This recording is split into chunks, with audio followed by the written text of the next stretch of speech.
हम लोग लॉगरिथमिक का फॉर्मूला देखे थे सेकंड वीडियो में। थोड़ा लॉगरिथमिक का हम लोग एक्सपोनेंशियल फंक्शन और क्या होता है लॉगरिथमिक फंक्शन का ग्राफ देखते हैं। जैसे मान लीजिए n इक्वल टू है a का पावर x, ठीक है, कांस्टेंट का पावर वेरिएबल। अगेन a 1 नहीं होना चाहिए, a पॉजिटिव होना चाहिए और x दुनिया का कोई भी रियल नंबर हो सकता है। क्या हो सकता है? कोई भी रियल नंबर हो सकता है। तो पहला ग्राफ जब a पॉजिटिव होगा, ठीक है, a पॉजिटिव होगा, तो जब a पॉजिटिव तो लिख दिए। केस 1 क्या होगा? जब जब 1 से ज्यादा होगा, क्या होगा? a जब 1 से ज्यादा होगा तो इसका जो ग्राफ होता है n, और अगर हम x के बीच अगर ड्रॉ करें, चलिए इसको y बोल देते हैं, y और a का पावर x, ठीक है, इसको y बोल दिए।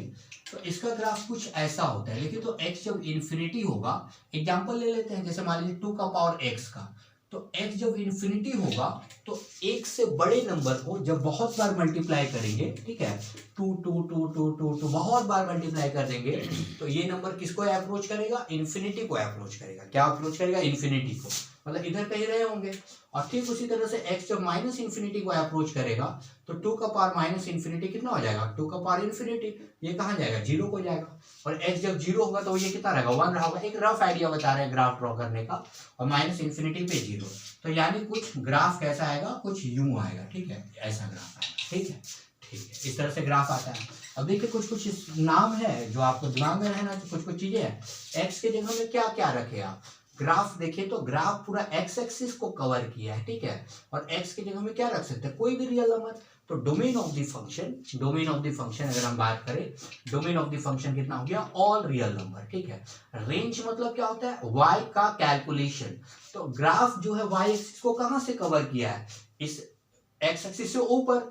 ग्राफ जो है x एक्सिस को तो टच करेगा नहीं, क्योंकि ये तो माइनस इन्फिनिटी पे 0 को जाएगा, तो 0 को नहीं टच करेगा। तो रेंज ऑफ द फंक्शन जो होगा 0 से लेके क्या होगा? इन्फिनिटी होगा।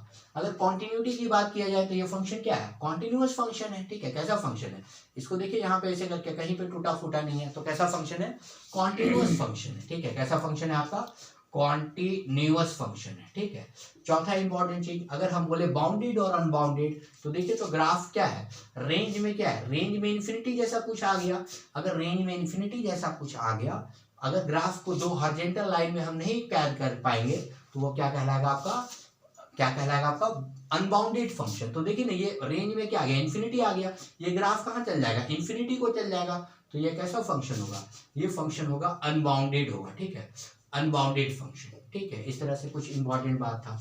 अब आगे हम बात करें, अगर मान लीजिए n इक्वल टू, अगर 0, केस 2 है आपका, 0 से ज्यादा है a और 1 से कम है, तो सेम सब चीज इसका ग्राफ कुछ ऐसा आता है, ठीक है, कुछ इस तरह से आता है, ठीक है। अगेन डोमेन वही होगा, रेंज भी वही होगा, कॉन्टिन्यूअस फंक्शन है, ठीक है। कैसा फंक्शन है? ये कॉन्टिन्यूअस फंक्शन है। अगेन ये अनबाउंडेड फंक्शन है, ठीक है। चलिए आगे बढ़ते हैं। अगर हम लॉगरिथमिक फंक्शन की बात करें, लॉगरिथमिक फंक्शन और एक्सपोनेंशियल फंक्शन क्या होता है?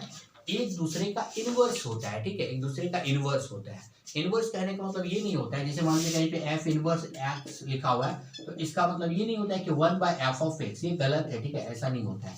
f इनवर्स हम लोग निकालते हैं, वो हम लोग फंक्शन में सीखेंगे, ठीक है। फिलहाल इतना जान लीजिए क्या होता है, एक दूसरे का इनवर्स फंक्शन है। तो फिलहाल हम ग्राफ पे कॉन्सेंट्रेट करते हैं। n equal to log x to the base a, ठीक है, x to the base a। तो कुछ अगर इसका भी कंडीशन जो आएगा लॉगरिथम का, वो बेस 1 नहीं होना चाहिए, बेस पॉजिटिव होना चाहिए, ठीक है, और क्या होना चाहिए? x पॉजिटिव होना चाहिए, ठीक है, ये कंडीशन होता है। अब इस कंडीशन, ये डोमेन के लिए तो ये याद रख लीजिए, ठीक है, क्लास 12th में आप डोमेन पे सवाल करेंगे, ये तो याद होना चाहिए। लॉगरिथमिक फंक्शन कब डिफाइंड होगा? बेस 1 नहीं होगा, बेस पॉजिटिव होगा, और नंबर क्या होगा? पॉजिटिव होगा। बेस 1 नहीं होना चाहिए, बेस पॉजिटिव होना चाहिए, और x पॉजिटिव होना चाहिए। अब यहाँ के बाद, ठीक है, ध्यान दीजिएगा, n equal to log x to the base है, चलिए इसको हम y नाम दे दिए। तो पहला केस 1, जब a का वैल्यू क्या होगा? 1 से ज्यादा होगा। तो a जब 1 से ज्यादा होगा, ठीक है, a का वैल्यू क्या हुआ? 1 से ज्यादा होगा, तो ग्राफ जो होता है कुछ यूं आता है, ठीक है, आधा गुलदस्ता, इस तरह से कुछ आता है, ठीक है, इस तरह से कुछ ग्राफ आता है, ठीक है। अगर मान लीजिए कि 0 से ज्यादा होगा a और 1 से कम होगा, केस 2, दो पॉसिबिलिटी है ना, a पॉजिटिव है तो दो बातें हो सकती है, 1 से ज्यादा और 0 से 1 के बीच में। तो इस केस में ग्राफ को कैसा आता है? कुछ यूं आता है, ठीक है, कुछ इस तरह से ग्राफ। यहाँ पे देखिए इंपॉर्टेंट है, जब x इन्फिनिटी रखेंगे, x टेंडिंग टू इन्फिनिटी रखेंगे तो y कितना होगा, y होगा प्लस इन्फिनिटी, कितना होगा, प्लस इन्फिनिटी। और x जब जीरो पॉजिटिव रखेंगे तो जीरो पॉजिटिव पे क्या होगा, माइनस इन्फिनिटी, ठीक है। तो सवाल में जरूरत पड़ता है आपका x tending to zero positive पे कितना होगा, माइनस इन्फिनिटी। और तो देखिए लिमिट x टेंडिंग टू, क्योंकि जीरो तो एग्जैक्ट नहीं रख सकते हैं, जीरो पॉजिटिव जब रखेंगे, लॉग मान लीजिए x है और बेस एक से ज्यादा है, मान लीजिए 10 है, तो ये कितना होगा आपका, माइनस इन्फिनिटी। देखिए माइनस इन्फिनिटी को अप्रोच कर रहा है। ठीक उसी तरह से लॉग अगर हम बोले limit of x tending to infinity अगर करेंगे log x to the base 10 में, तो x जब इन्फिनिटी होगा तो y कहाँ चल जाएगा, y इन्फिनिटी को चल जाएगा, कहाँ चल जाएगा, इन्फिनिटी को। और ठीक उसी तरह से जब बेस 0 से 1 के बीच में होता है लॉग बेस हाफ, अगर जीरो पॉजिटिव की बात किया जाए तो जीरो पॉजिटिव पे क्या बढ़ रहा है, देखिए जीरो पॉजिटिव पे कहाँ चल जा रहा है, प्लस इन्फिनिटी को चल रहा है। और लॉग बेस हाफ अगर हम बात करें, इन्फिनिटी कितना होगा, टेंडिंग टू इन्फिनिटी, तो ये कितना बन जा रहा है आपका, माइनस इन्फिनिटी बन रहा है। सवाल में ये सब यूज पड़ता है। तो ग्राफ देखिए लॉगरिथमिक फंक्शन का अगर डोमेन की बात किया जाए तो डोमेन के लिए तो ये याद रखना है आपको। और रेंज ऑफ द फंक्शन कितना हो जाएगा, रेंज ऑफ द फंक्शन यहाँ पे हम लिख दे रहे हैं, रेंज ऑफ द फंक्शन कितना होगा, माइनस इन्फिनिटी से प्लस इन्फिनिटी। अगेन ये कैसा फंक्शन है, कॉन्टिन्यूअस फंक्शन है, और क्या है, रेंज में कितना आ गया, इन्फिनिटी या माइनस इन्फिनिटी आ गया, तो ये कैसा फंक्शन है, अनबाउंडेड फंक्शन है, ठीक है, अनबाउंडेड फंक्शन है। चलिए अब अभी, और लॉगरिथमिक जब बेस एक से ज्यादा होता है ना, तो बेस जब एक से ज्यादा होता है तो ये इंक्रीजिंग फंक्शन होता है, यहाँ लिख दे रहे हैं, ठीक है। क्या होता है आपका, जब बेस एक से ज्यादा होता है इस केस में, तो बेस अगर एक से ज्यादा है तो लॉग कैसा फंक्शन है, log x to the base a increasing function है, कैसा फंक्शन है, इंक्रीजिंग फंक्शन है।